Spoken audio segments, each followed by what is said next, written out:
Welcome to the Rooted Healing podcast, where we seek to deepen our kinship with the living world and with the great mystery that runs through us. This is a space where stories heal with words that weave us closer to our wild and daring natures, bringing together the expansive minds, topics, and ideas that help us heal, reimagine, and co-create the world we wish to thrive in.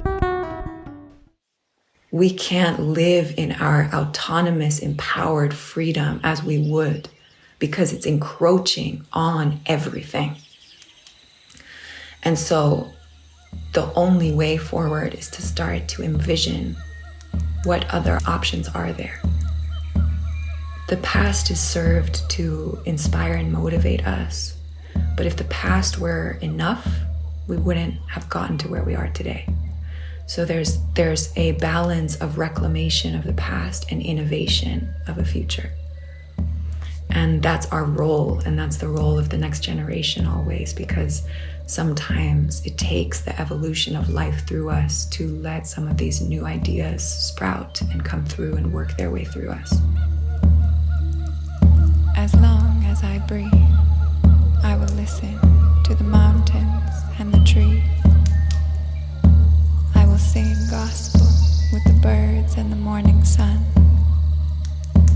I will contemplate the wisdom of monkeys and the elegance of the wildfire. I will marry myself to moss and the dark earth. I will make my home in the oceans of infinity.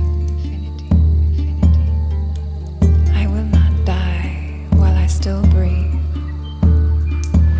There is a way. Come, follow me, follow me, follow me.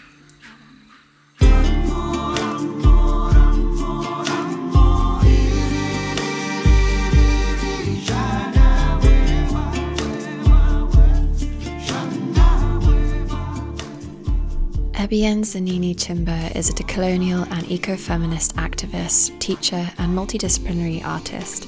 Her most recent collaborative piece, the internationally acclaimed short film Amoriri, has reached the hearts of hundreds of thousands of people across the globe. Ebyän weaves worlds through her words and workshops that inspire, heal, and revolutionise, drawing us closer to ourselves, to each other, and to the earth. She, quote, abides by the wisdom written in rock, wood, water, and in our hearts, end quote, reclaiming the animist roots of her Nubian-Italian ancestral heritage. There is a way. This is a beautiful, tender, and insightful conversation on deeply needed topics. How can we decolonize our practices and life choices? What questions and conversations do we need to keep having no matter how uncomfortable they may be? We talk about grounded spirituality versus spiritual materialism, embodied activism, decolonising birth and motherhood, and some glimpses into the creative process behind Amoriri with snippets woven into this episode. I've recently returned from a training in Egypt where I sat with some of these questions around whether to stop traveling so afar, to stop contributing to any kind of tourism, really, and what is my responsibility as a privileged Western white woman when interacting with such a contrast in living circumstances? How can I give back to the land that has held me for this training? And honestly, it was a lot. I found Egypt really overwhelming and chaotic. And a topic that came up a lot during our training was around our freedom to make that choice as women about whether to become mothers or not. And Ebyän speaks about this so beautifully in this episode, so I just wanted to weave that in because it's worth acknowledging that in so many countries and cultures still, it's not a choice. It's just a given that if you're a woman, you are to birth children into this world and you have predestined roles.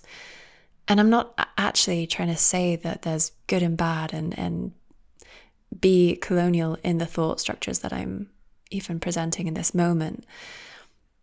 I just think it's worth pointing out since we dive so much into that topic of motherhood and birth and the choice around that, and how we need to rethink how we view women, whatever women choose, if they have the freedom to choose, to acknowledge the privilege of that choice, and to hold the deep desire and wish for every woman to have that choice. Another thing that I brought up in this conversation was the Coca-Cola problem in Chiapas in Mexico, where I was living for a year. And I imply that there was a deliberate strategy to get indigenous Mayan people to start using Coca-Cola as a part of their sacred offerings.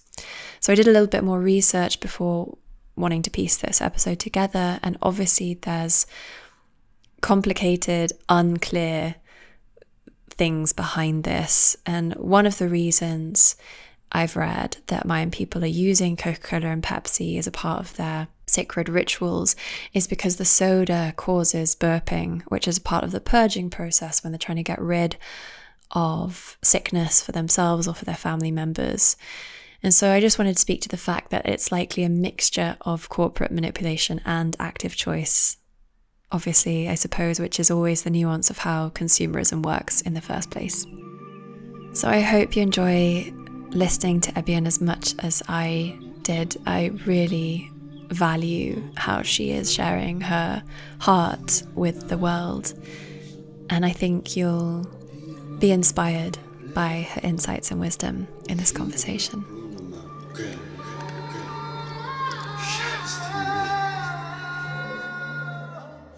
I'd love to learn more about the threads that managed to stay intact, that led you back to the land from your ancestral lineage. Yeah. Okay. Thank you for that question. So my journey back to the land in regards to my ancestral lineage has actually been a very non-conventional, non-linear process. So though I have Nubian Somali ancestry, which is one of the oldest traditions, it's like the Horn of Africa is said to be the birthplace of the human species. Because of colonization, I have actually experienced my culture very much divorced from its connection to the earth in very basic ways, like, don't ever be naked. Don't ever walk barefoot.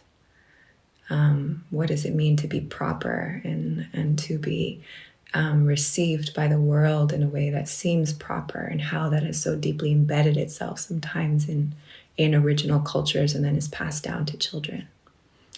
So what I experienced that is connected to the land are other more subtle values, like the tribal values of generosity between the people, the teachings in, the smell of incense in a home every time you walk into it. There were other ways that I feel that the magic and the origins and the roots of my culture were passed down to me. But the reclamation and the connection with the earth was something that actually I grew into. And when I was maybe a teenager, I began to break away from what had been important to me, which was very honestly like designer glasses and being, like fitting into a very high level society in the United States. So being cool in that way. And I can't explain, it's a mysterious thing. I can't explain what happened, but at some time, it was like the earth, the trees, the rivers, like began to whisper to me. It was, and I think it's a commonality in our world for some people that at some point there's this mysterious call from nature that maybe has always been there, but we're able to hear it. And it starts soft and then it grows louder depending on how much we open.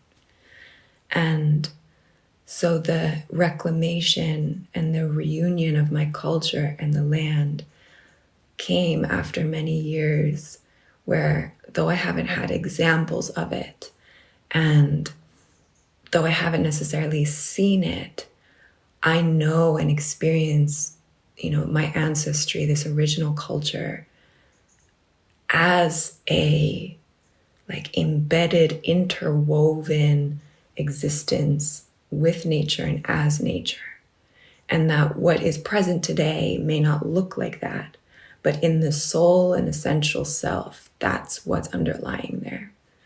And plant medicine has also been a huge gift, and I can't speak about anything without giving up my gratitude for it, because for those of us who have lost connection to our languages, to our traditions, to even beyond colonialism from Europe, but colonialism of fundamentalist Islam, a lot of the threads of truth and magic of a culture has can get very deeply hidden, if not wiped out.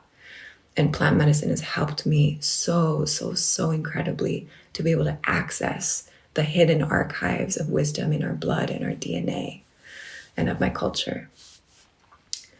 So yeah, I had to learn in some way to be able to see nature, to be able to even experience nature.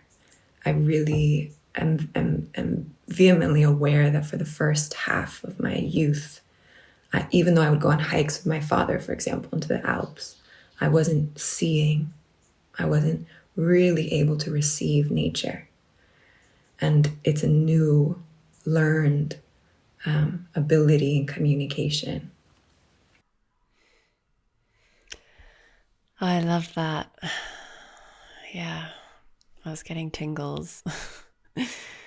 A lot of what you share and everything you're doing and creating is around this reclamation that you just so beautifully spoke to. It's around decolonizing our very perception, our minds and our hearts.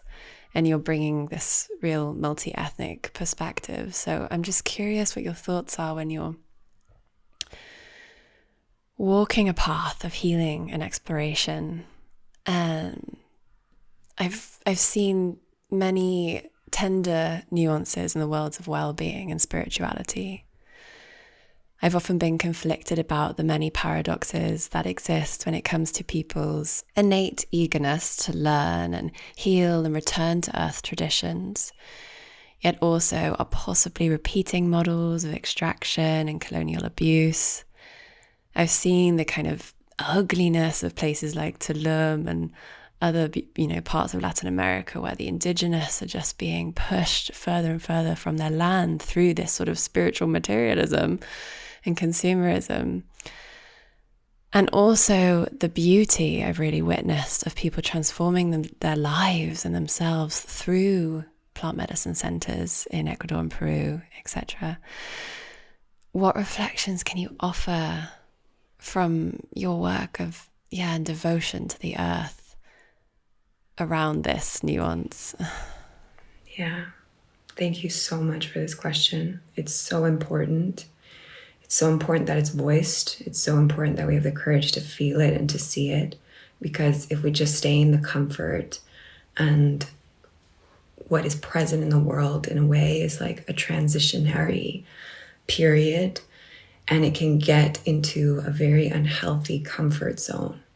And what you voiced about like well-being and the well-being industry and spiritual materialism, I feel that one of the most important perspectives that I can offer in this is that unless our spirituality has roots deep into the earth, roots deep into non-egoic, non-self-centered, benevolent action in the world, it's not actually spirituality. It's serving something else entirely. And it's an interesting dichotomy, because a lot of spirituality is also about finding self-love and deep self-care in order to be able to love the world.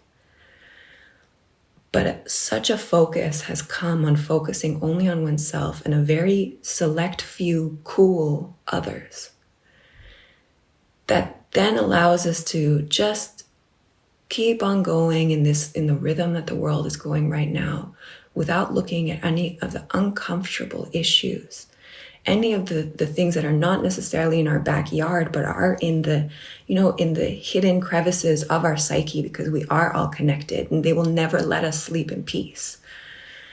And if we don't access those places, if we don't look at the injustices in the world, if we don't look at why there isn't representation in a lot of these circles, both economic, both racially, even in the very places that they're taking place. So in Tulum, the dichotomy between the zona hotelera, which is where all the beautiful, like incredible eco-architecture hotels are, and right across the way, the tent towns of deep poverty of Mayan people. If this is not addressed, if this is not acknowledged, we're allowing this toxic energy to just ferment, and it will at some point explode. Like, this is why riots happen. This is why violence happens. Not all, but this is why a lot of criminal action in those type of worlds and circles do happen.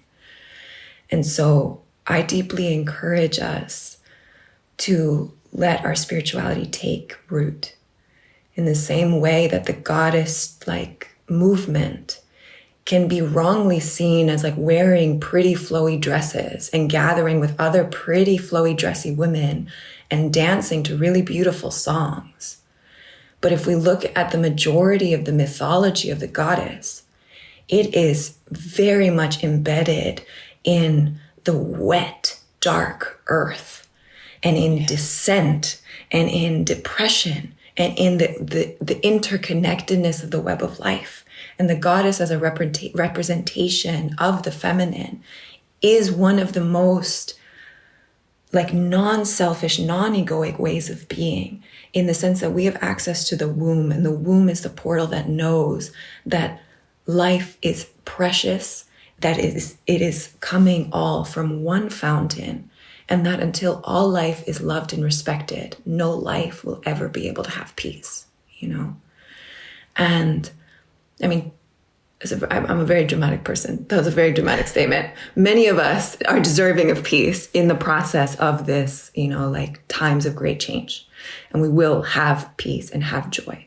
But I mean, underneath that, unless we are walking towards a united front of peace and righting and justice, we're not going to be able to actually receive the fruits that life has available to us, Mm-hmm. And so I think that for me, I don't remember if it's Audre Lorde or Adrienne Marie Brown who say activism is my rent for living on this planet. But I have recognized that the more that I step into activism, the more that I create this bridge between my spirituality and the grounded truth of what has happened to the feminine, what is still happening to the feminine, the reverberations of colonization and racism in the world and supremacy. Until that started to happen, my soul could not rest easy, It was in a form of delusion to just cloak myself in the comfort of a very, glamorous spirituality. And it's not actually fulfilling for any of us, at least not on the long term. Yeah. And I think that one of the most exemplary ways to walk is to affect and to experiment in the field of influence that we have. So to really begin to, Sophie Strand, a writer and also activist that I really admire, talks about giving our spirituality pheromones and funk. And she says, I'm not interested in ensoulment, I'm interested in ensoilment. And so the way I receive those words is also about the very grounded way of working with the land around us and learning from it, and the process of having gardens, but also of speaking and sitting and just listening to the sounds of nature and to the forest, of creating off-grid systems, of working in community in the lands that we are on. This allows, our like theoretical ideas to drop into actual nourishing practices and symbiotic practices. Things as simple as composting, throwing away our trash that we've been, kind of a lot of the world, not all, has grown up thinking that trash is waste. And it's only waste if it's wasted. But these systems are part of the reclamation. They're also part of a healing, the act of putting your compost into the earth and knowing it's going to turn into like rich, wet, dark, fertile soil. It's like psychologically also showing us what happens inside of ourselves with the things that we think are trash and junk and smell funky and, will attract rats. But they are gold in the making, They are rich, fertile earth in the making. So all of these practices for me are examples, grounded examples of ways to drop spirituality from the theoretical realm into a grounded existence that can help change and inspire the world around us. Oh, you articulated that so beautifully. Thank you. Thank you. I'd love to hear also from your perspective, anything I haven't mentioned, anything that you've seen from the gaps, the gaps of integrity in the spiritual circles of the world or hubs and places. I think you put words to my feelings very well. I've seen all kinds of things, and I sit myself in so much nuanced inner conflict around even just, ceremonial spaces, and who can step into those spaces, who can walk that path of leadership, for lack of a better word, of really holding those spaces, which traditions to follow, how to really be in total integrity and not acting from the ego. And also, as someone who spent, years in Latin America, I was really just brewing constantly this question: should I be here? Am I a part of the problem?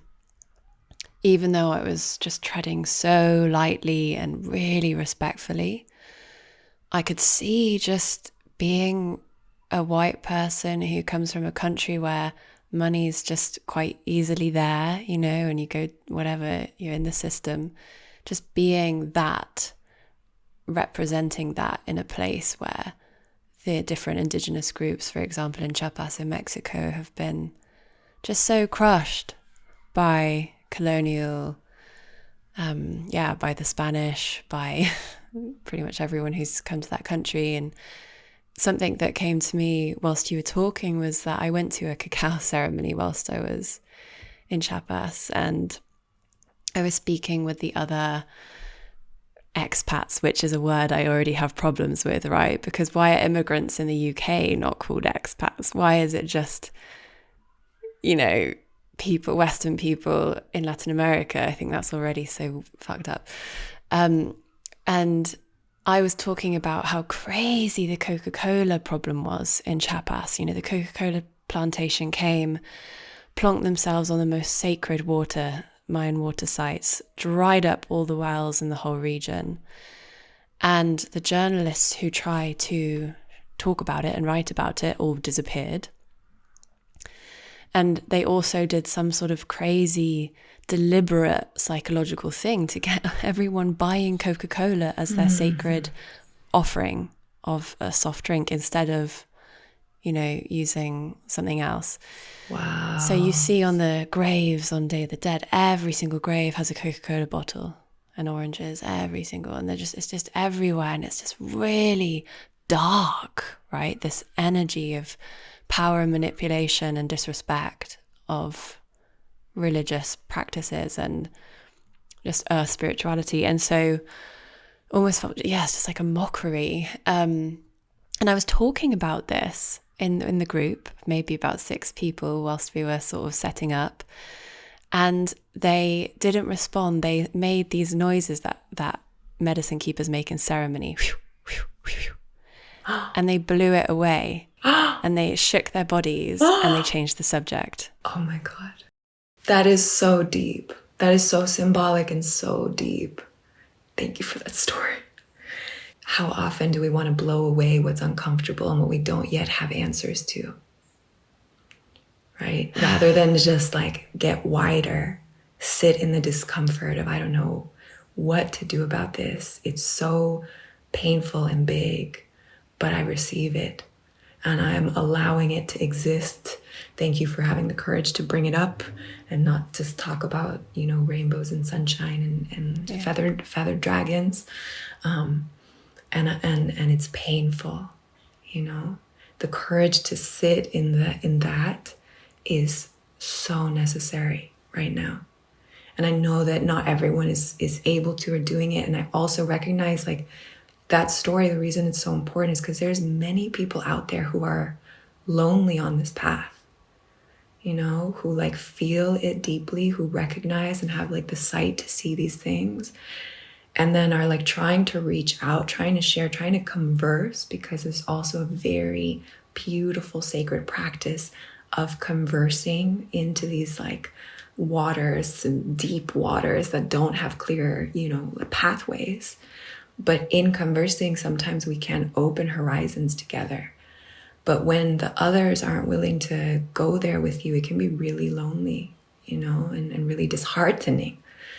And I really want to take actually, a moment for anyone who may be listening, who finds himself in that place or who has been in that place or is not surrounded by others who are willing to go there with them, and to know that they're not alone and that their state of awareness and questioning and critical eye is so needed and so appreciated in the ether and by the rest of us out there, And what you shared too, like it brings up to me just, unless we are looking at the economic system that we have, nothing is going to work itself out. Yeah. It's very easy to like throw words around with capitalism, like conscious capitalism or green capitalism. These are all marketing strategies. If you really go into the framework of capitalism, and one of my favorite authors, Charles Eisenstein, is an incredible resource for this. And look at the inner workings of how capitalism incentivizes lack of empathy for the earth and for others. So unless each individual or company has such a strong, I would say even a stronger drive for integrity than a drive for survival, then it's very difficult to act justly in the world, in the system that we have, and the system that has reached every corner of the world. And it's also important to notice that you can't walk freely outside of this economic system right now. Why? Because companies like Coca-Cola or the mines in Peru are polluting the waters. So you don't even have access to clean waters or fresh fruit that falls from the trees, the way that the earth is when it's in healthy abundance, because of the damage from, the kind of great working totems of the system. We can't live in our autonomous, empowered freedom as we would, because it's encroaching on everything. And so the only way forward is to start to envision what other options are there. And I don't know what education system is like in the UK or anywhere outside of the US in this, but I can say that within, very high level private school institution in the US, and university, a lot of times you are taught that the only options are communism and capitalism, and that socialism lives a little bit in between, but basically that's it. Yeah. And there's no real explorations into what has been in the past, what has worked, what other explorations can we, even whatever the age group, whatever, title or certification, is actually somewhat irrelevant, because some of the most profound issues can have sometimes the most simple solutions. And so I encourage, myself included, like I hold a circle regularly here called Tea and Philosophy, where we come together and we decide on a question together about life and existence in the moment from a methodology passed down by Socrates. And we explore for 2 hours that question together in a form of deep listening, of not trying to say or think or prove yourself, instead of listening to what the other person is saying. And this type of questions, like to look into our relationship as our relationship with each other within this economic system. What other options are there? What is not working? Is it as simple as just looking backwards? Because I think that is also a nugget of wisdom that I would love to pass on, that has been given to me, is that the past is served to inspire and motivate us. But if the past were enough, we wouldn't have gotten to where we are today. So there's a balance of reclamation of the past and innovation of a future. And that's our role, and that's the role of the next generation always, because sometimes it takes the evolution of life through us to let some of these new ideas sprout and come through and work their way through us. So yeah, I deeply encourage those who can find others willing to have conversation to just come together with the intention of exploring these topics, not in debate, very important, but in collaborative exploration to widen our horizons of thought and perspective. I love that. Yeah, beautiful. It's so beautiful speaking to you. Same. I'd love to. I really loved what you're saying about this kind of goddess energy and this womb and this descent, which brings me onto the topic of birth and motherhood. And yeah, it's a big one for me at the moment, because I've just been so painfully broody.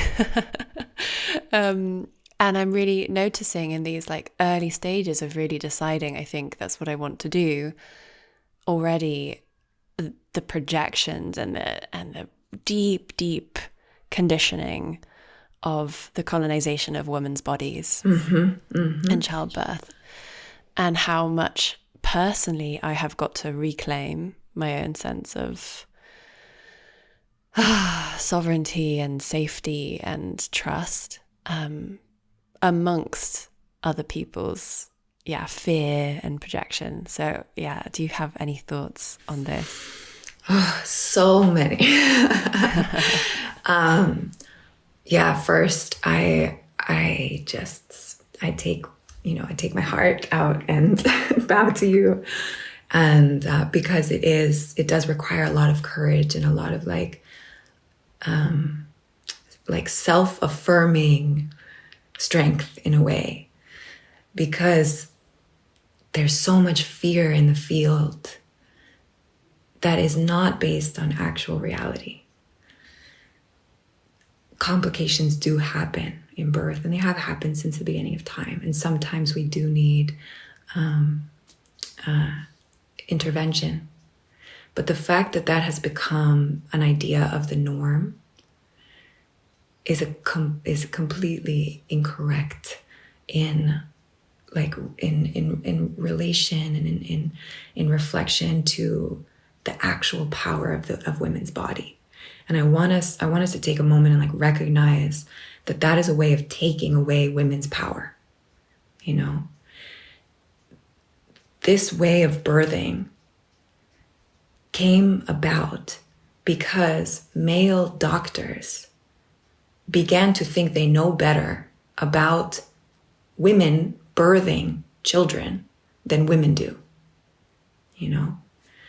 And it's part of the revolution right now, not just for the women who are giving birth and all that you can learn from giving birth naturally, but also for the children, you know? And to know that it's not that birth is not sacred if it doesn't happen that way. It is. And it's an initiation. And it happens exactly as it needs to happen for each of us. And sometimes we need support. And we need more extreme levels of support depending on the situation. But if we are starting off coming from a place of fear and doubt, first, it increases the chances that we're going to need support and intervention in that form.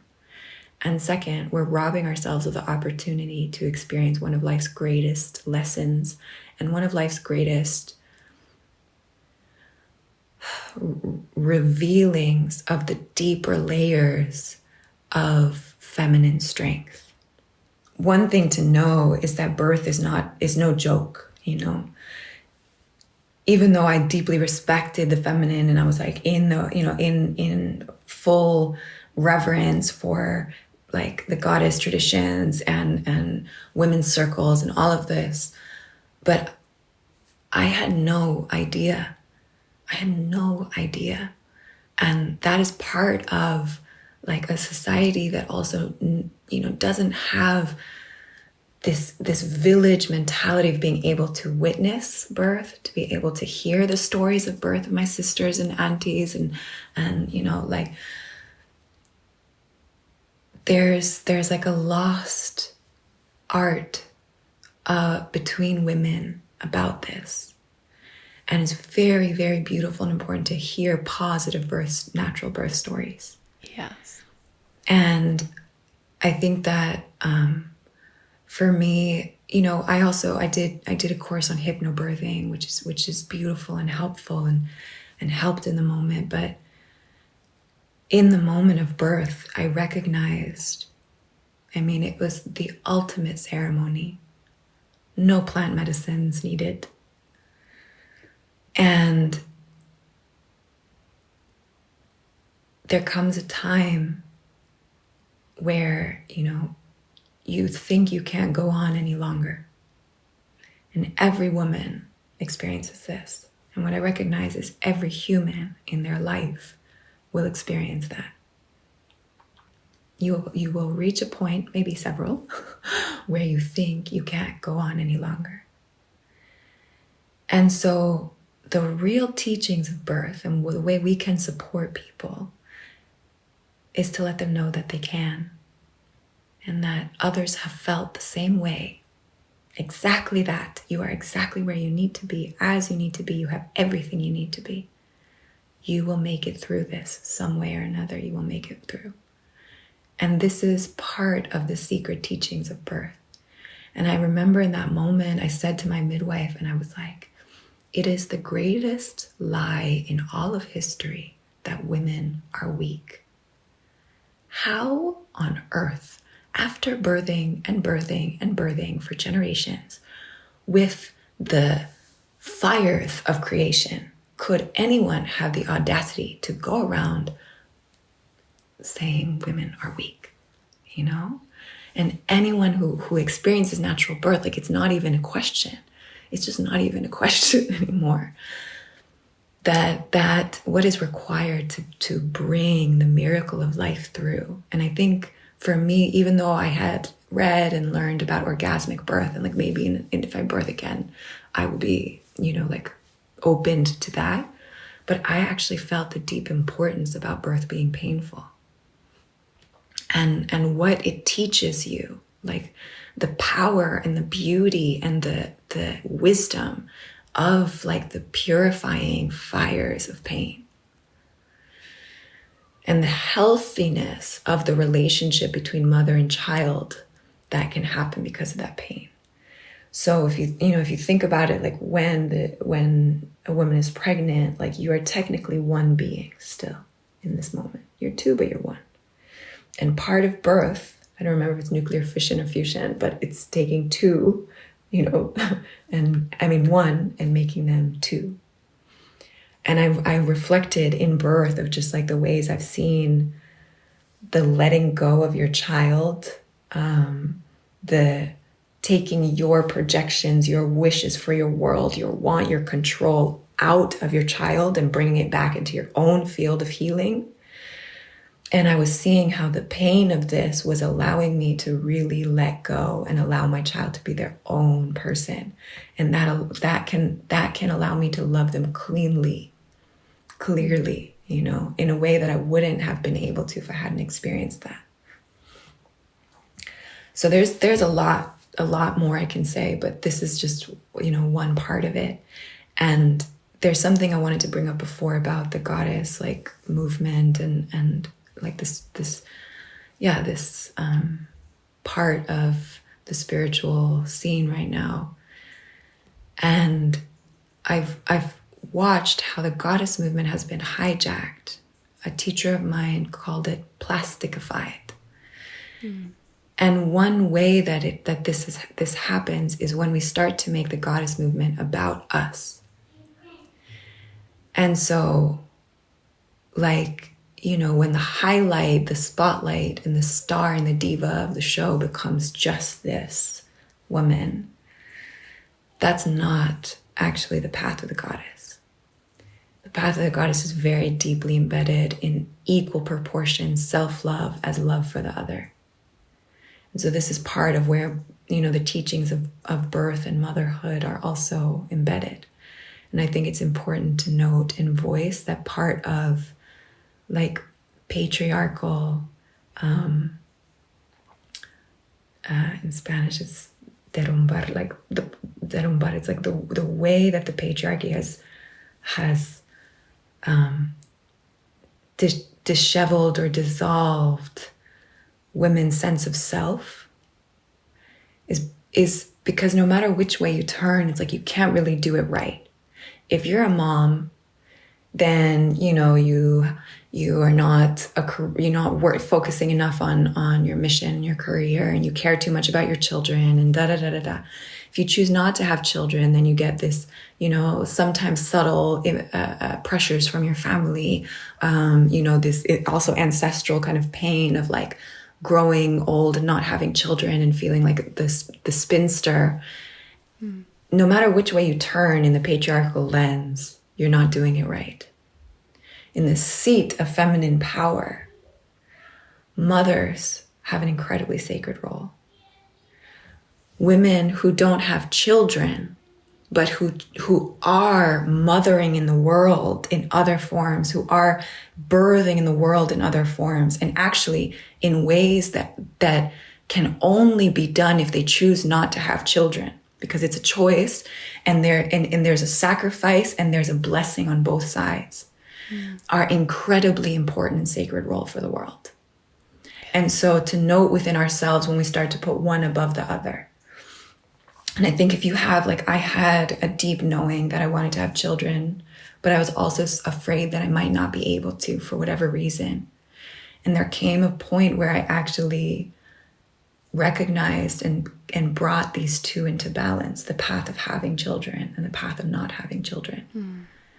And I do think that if you choose to have children, if you can choose, it really needs to be a full yes, not a pressured yes, not an idea yes, like a body, because it's a path that you are willing to open towards, and that reverence for both possibilities is incredibly, incredibly holy and important,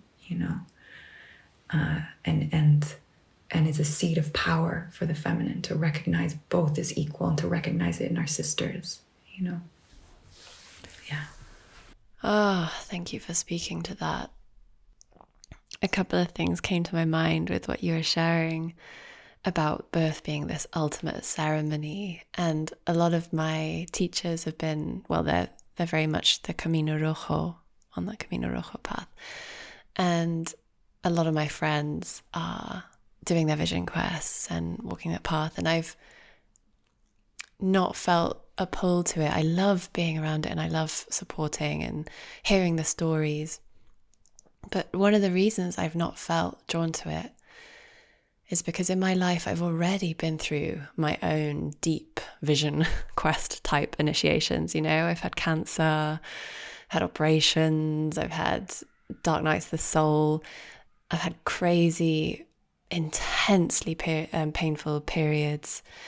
And I know that if I am lucky enough, and that's the path I can choose to become a mother, I know that that's going to be the biggest initiation you could ever have in life around, you know, the same kind of principles of what the red path. I'm pretty sure it was created to honor the feminine, to honor the woman. It was for the men to honor these initiations of the woman, their bleed and their birth. So that's one thing that came to mind, was how I almost see, like, I think it's beautiful that it's now all inclusive. Like, anyone can vision quest, anyone can play the Sundance drum. That's quite a recent thing, really. And I can see these women like pushing their bodies into these crazy extreme situations where they already have their own nature gifted processes. And the other thing I wanted to speak to was how, you know, these witch hunts and this Christianized backlash against wise women who were the midwives and who were helping women with birth control and that sense of sovereignty. You can see how just a generation or 2 generations of midwives were just killed. And then the men step in with no prior knowledge. And that's when we started recording birth mortality rates. And so we have people saying, oh, well, yeah, it's all very well saying, yeah, natural birth, but you're not looking at the history of birth mortality rates. Yeah, thank you for sharing that, because it's something, again, in the decolonial conversation and the way that sometimes original cultures themselves have been like taught that their ways were savage, or, you know, that Western came and saved them. So a lot of the conversation around natural birth in Somali culture and in other original cultures in the world talks exactly about this. Like, you know, yeah, but when we were doing it like this, a lot of women and children were dying. And it's important to note that this is not well researched first. It's not available to us to know that. And it is true that there is a line between death and life in natural birth. There's something here that I do want to share because it's honest, even though it is controversial or radical. And it's that if we're choosing to give natural birth, we're also choosing the possibility of death in a way. You know, it's actually real. And I think that there's something important about this, that it's not like treating this like it's nothing, you know, but it's not actually about risk either. It's just about understanding this very fine line between death and life, you know, that gets opened here. And I think that in the reclamation of, and in like the indigenous revival that's happening in the world, a lot of these conversations are being held in, you know, like Western society and Western languages. And so even your story around the Coca-Cola bottles, sometimes a lot of indigenous people don't even know the ways that they're being manipulated or brainwashed by colonial powers. Colonial powers now, in that case, being a corporate power, you know? So in the same way, like this conversation, finding ways to weave it also in these communities and to have the courage to speak about it in these communities. And in Somali culture, there's like a lot of resistance about this. There's a lot of a strong imprint about like women's ability to give birth naturally. And I think that it's like, as much as there is like a strong imprint and resistance against something so like that is our birthright, literally, equally as much there needs to be a strong voice of, you know, gifting back to the people their natural strength and rights and belief in self. So that's what I feel this conversation is about for women, and very much also important for Indigenous women of the world. Thank you for speaking to that. Yeah. You've spoken about activism and choosing different ways of being that doesn't fit into the colonial black and white model of it's either capitalism or communism. And I'm thinking about the different ways we can be activists in our own lives. And you have, you know, you're an artist, a multi-disciplinary artist, really weaving your heart into so many different forms. And I'd love to hear how activism manifests for you, how you choose to walk that and to channel the feelings and the depths. Yeah, thank you for that question. So important. I am also going to start that question by saying that I live still in some hypocrisy. And I use, you know, my phone to share about like climate activism and other such things, and definitely can receive criticism. And I think that it's you know, it's fair. And these are transitory times. So I'm going to start that question off by saying I am consciously choosing some hypocrisy while I figure out how to best help the world, how to best help the human, you know, like community and tribe find its way into harmony with each other and with the earth again. And there are some things that are out of, you know, like out of my ability. Like right now, I can't afford an electric car, and I'm not sure if that's the best option anyway, but it's a reality that I still need to get around places. So the ways that I have found, and I am like, yeah, that I'm able to embody my activism in some way. One is through the clothes that I wear. And I am choosing to no longer wear any synthetic fabrics, any chemical dyes, and any fast fashion. And so this has been, it's been a huge shift in my life, and it's something that I really deeply believe in. And I think that we do have the ability to begin here. And the fashion industry is one of the biggest waste creating industries in the world. And it also fuels consumerism, which doesn't help any of us. So choosing as much as possible to wear natural fabrics, natural dyes, recognizing also how it changes how I sit in my body, how I feel in my body, that everything that we put on us, on our skin and on our being, it's seeping into us. And there's in like the priestess paths across the world, there is a pillar around the importance of adornment. And I think one interesting aspect here is like the double-edged sword of like beauty, and how beauty can also be a trap if you focus too much on it, because at the end of the day, this is an ephemeral body and being. But there is a very incredible medicine of bringing like what you can communicate through an aesthetic, not through a Western colonial idea of a beauty standard, but through an aesthetic that's a soulful aesthetic. So there's this double-edged sword there around beauty, but also allowing our adornment to communicate our values, to allow our adornment also to communicate like the energy that we need or are incarnating in our life. So when do we need more of like a kind of like, you know, warrior, you've got a little bit of an attitude. When do you need to cultivate that energy more? How can you adorn it in your body? When do you need other energetics to help your path forward?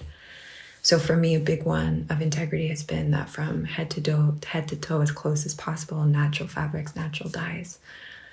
And then another big way that I feel of embodied activism is how I'm mothering my child.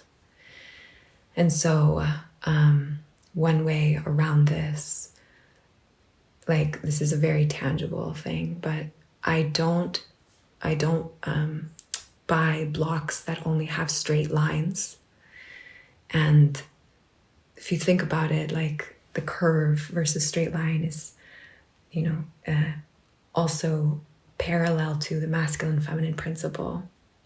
Most of, you know, like Asia and other continents, if you look at their architecture, it has a lot of curves and different forms. But if you go to a toy store, you don't see a lot of that. So I have been looking into ways that you can like subtly imprint and affect your children. And it like requires it requires actually like a million eyes, to be honest. And I'm sure I'm missing a lot of ways. But this is, you know, one of them, like wooden blocks that have lots of curves and different shapes that are not found in just like the rectangular square way of seeing, thinking, or building the world.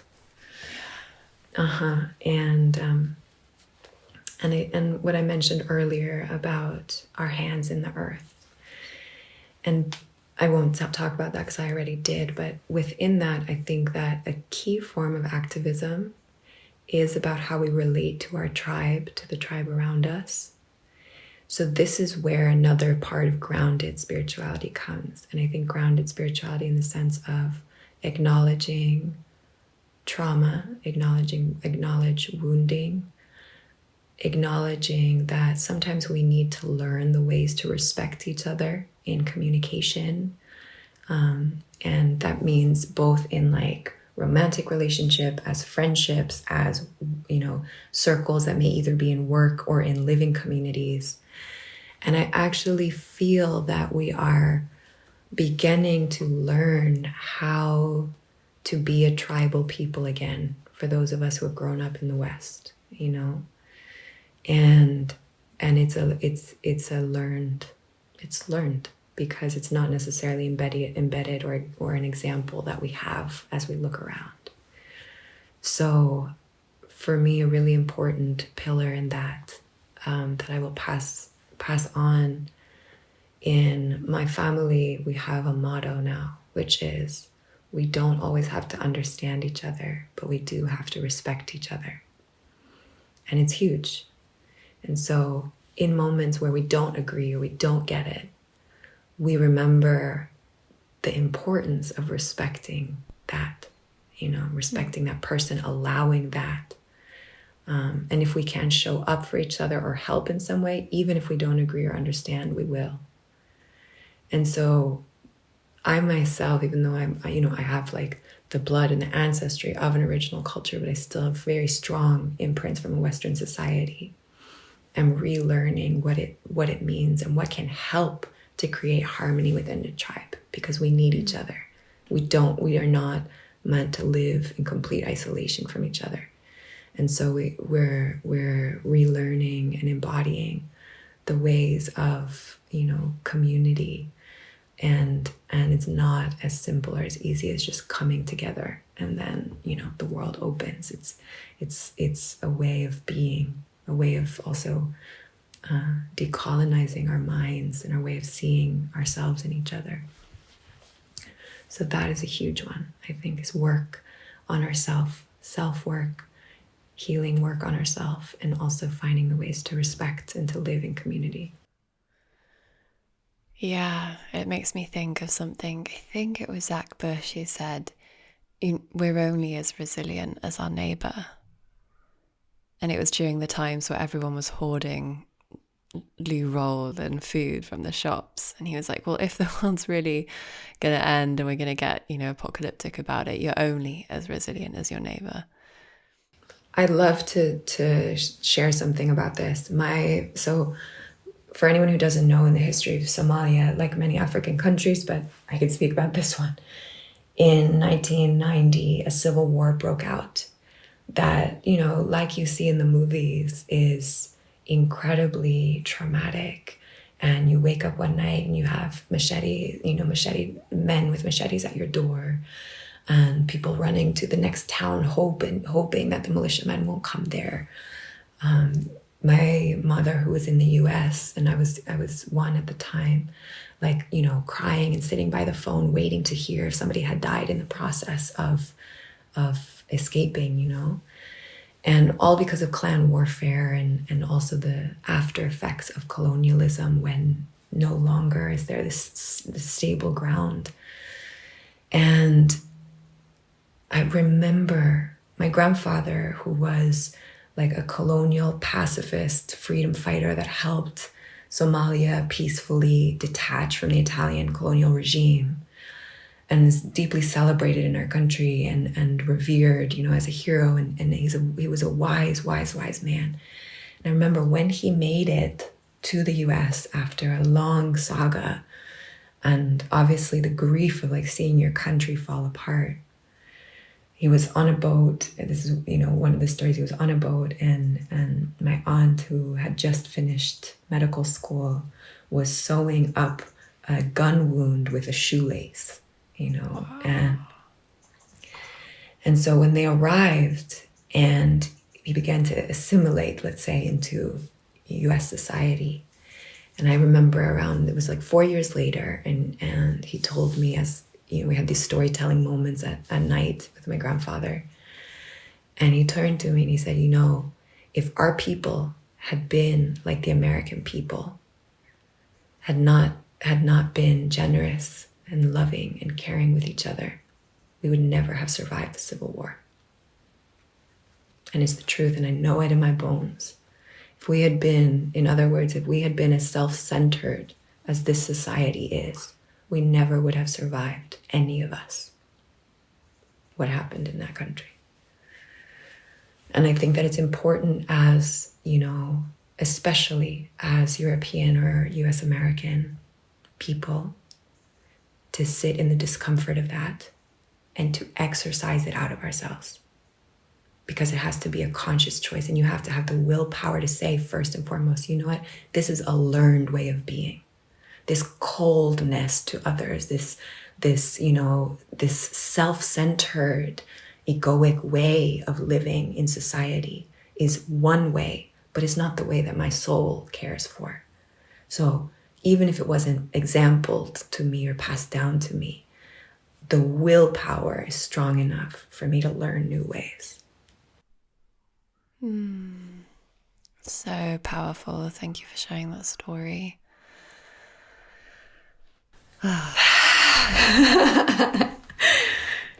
Yeah. Well, I'd love to hear a bit about your creative process with Amoriri.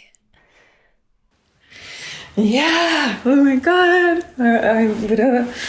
Yeah. Amoriri is the creative baby that I and my partner in creativity and the father of my child, Ebyän Chimba, we really made something kind of with this intention of if I die tomorrow, at least I've done this,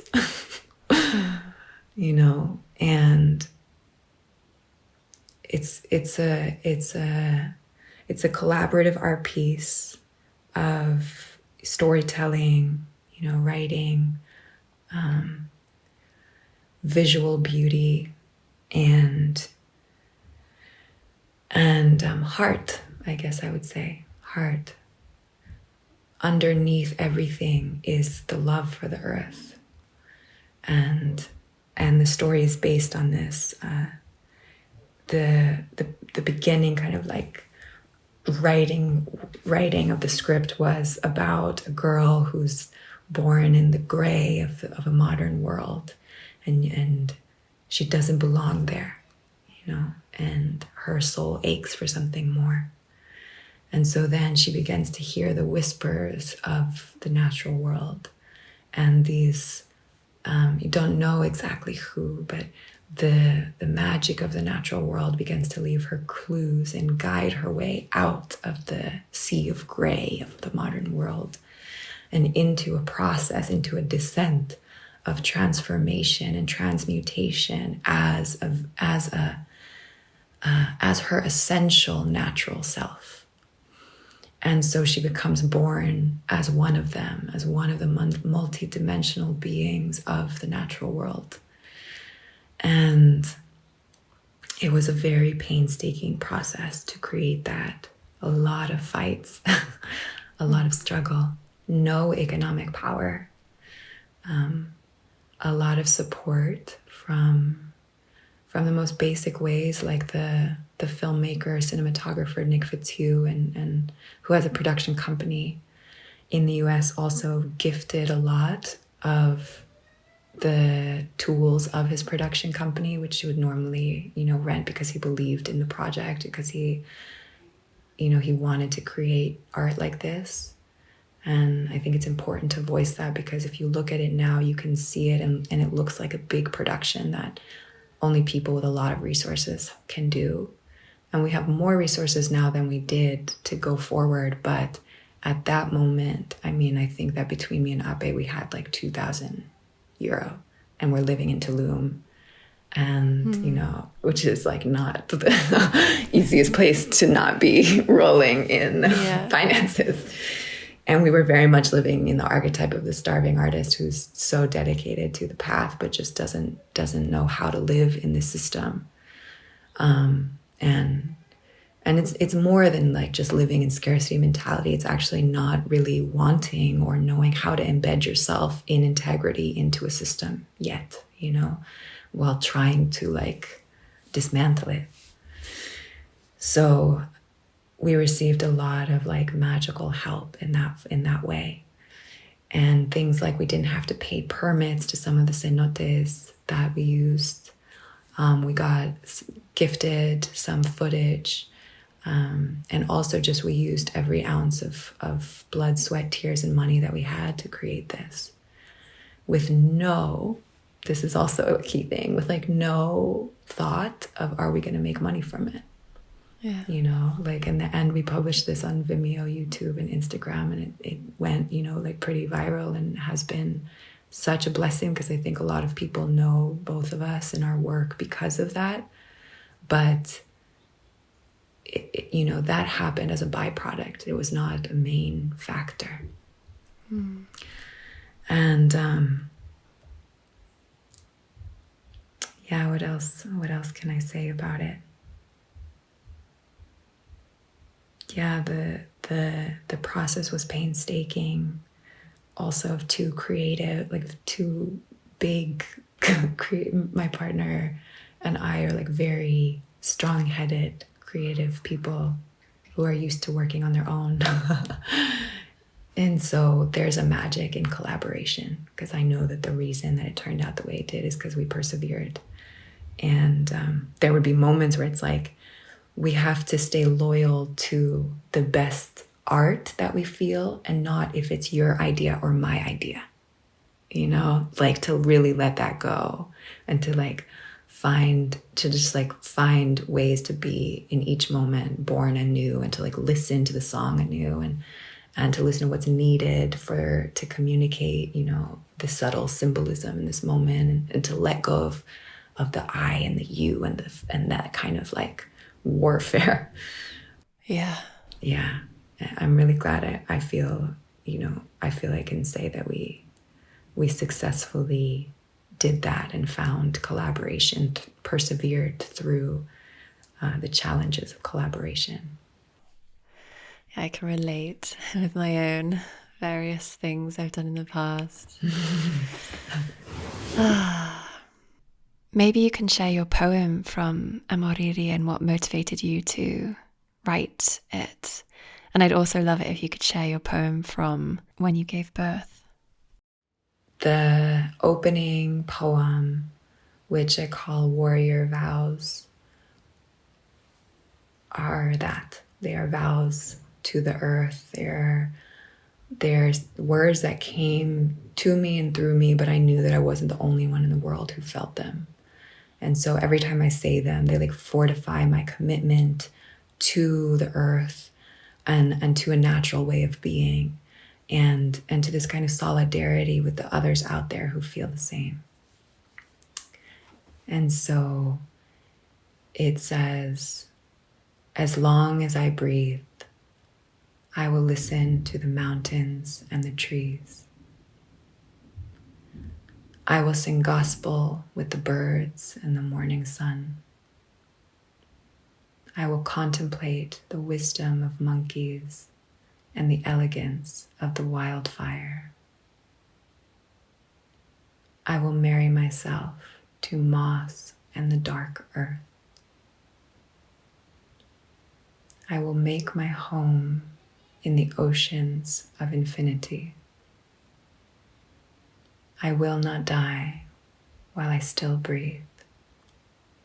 There is a way, there is a way, there is a way. Come, follow me. And then the song starts. So beautiful. Thank you. And the poem that I wrote after giving birth took me a while, but when I wrote it, I knew that, like, one of those few moments where you're like, all right, I did it. Because it's very hard. It was very hard to find words for this. I planted a seed once and watched it grow. Felt it split my husk in half with its will to live. Take root in the soil of my heart and sprout boldly into existence. I became a portal once, and God opened me without knocking, not like flowers to the sun, like prying clams to retrieve pearls. I didn't fight the tsunami as if I had a choice. I let her ride me to the shores beyond myself, and the tide carried my baby into my arms. Listening to your poems gives me such multi-dimensional dream-like visuals. And you work with dreams as well, don't you? Yeah. I can also say Amoriri is deeply affected not by specific dreams, but by the language of dreams, the way dreams communicate. And as you say that, I didn't even really recognize it or tie like my relationship and like reverence for dreams to my art, but they have heavily influenced it, you know, because dreams are inherently poetic and are inherently like real and not superficial. Yeah. So they definitely inspire that for me. And I started working with dreams because of plant medicines and began, you know, to dissect and digest some of the messages that were coming through dreams. And what I have actually like learned is that life gifted me back one of the oldest shamanic traditions of the world, which I know that my people used, even though right now it may not be, you may not be able to go to a dream reader now. But when I felt into this in my bones, in my blood, I recognized this as one of the origins of East African animist spirituality. Because dreams are each individual's connective thread to the wisdom of life, you know, the higher intelligence of life. No one necessarily needs to hunt externally for it, even just in this these hours of sleep and dreaming, we have accessible to us so much support and so much guidance and reflection. And, we spend 1/3 of our life dreaming. Yeah. Which is crazy if you add it all up. And I've had really intensely disturbing dreams. I've really had really beautiful dreams, but most of the time they're disturbing.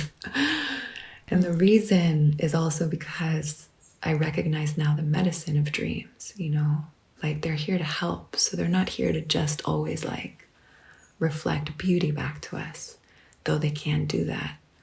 But they also like shine, like Carl Jung said, they shine a light in the hidden corners of our unconscious, of our psyche.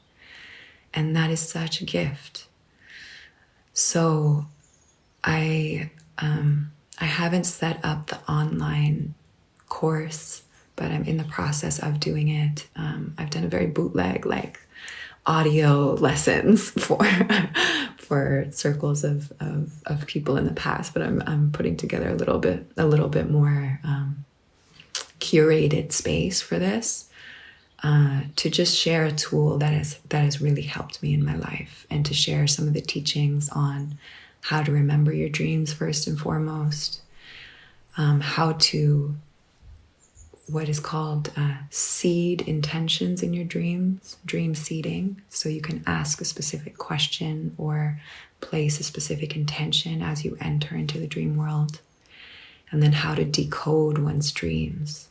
So if you don't have access to, a circle of dreamers, or to someone like me who has learned from someone and who is also like in their own path of learning the language of dreams, it's something that you yourself can begin to decode,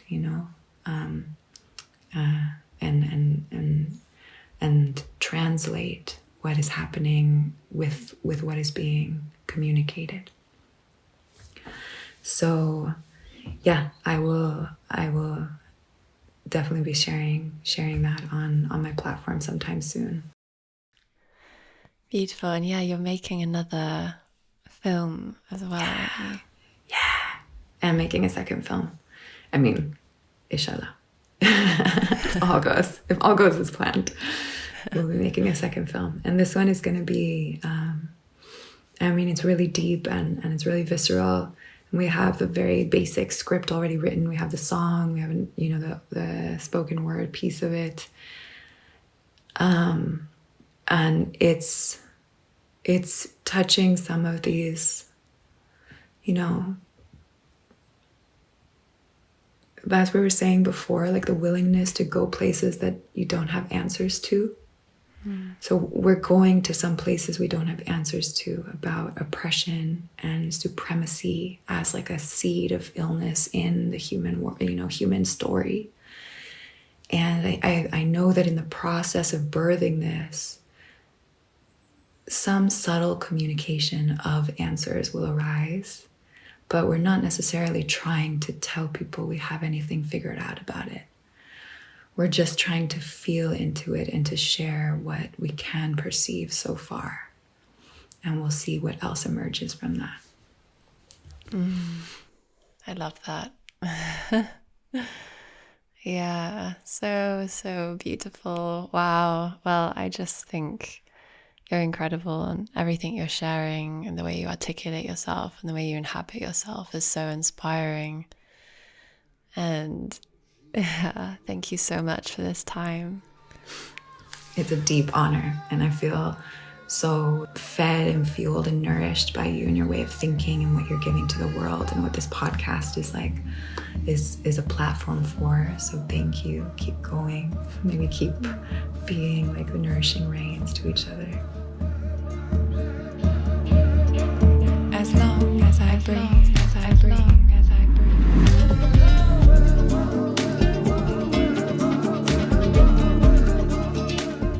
Thank you for listening and being here with the Rooted Healing community.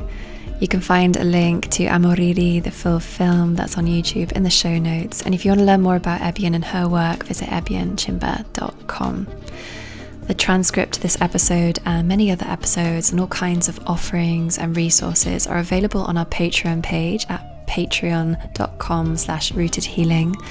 And I really encourage you to go there and check it out because it's filling up with so much stuff to enrich your healing journey. Visit rootedhealing.org to learn more about our work and head over to our Grow page, which is our space for gathering and sharing resources online, really engaging with wisdom exchange from all corners of the world. And up next we have Usha Anandi's 6-week womb sciences immersion, which alchemizes science with the sacred, offering a really beautiful journey through ancestral healing, energetics, anatomy, the gut-womb connection, all kinds of things in that space, self-care, yoni steaming, everything.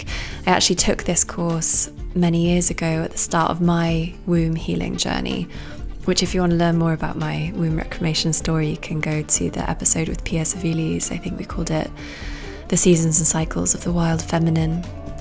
And so it's going to be a real honour to partner with Usha this time and host weekly sister circles to accompany the immersion. It launches on the 1st of November with a live opening ceremony. So if you book before then, you get a $100 discount and you get these additional things like the live opening ceremony, the closing ceremony, Q&As throughout, and this sister circle where we can gather each week and really reflect on the journey that we're on, reclaiming this part of ourselves, our deep feminine power. So there's a link in the show notes to learn more about the 6-week womb sciences immersion, and you can head to rootedhealing.org/grow to explore all of our online offerings. I'm your host, Veronica Stanwell. Thank you for listening.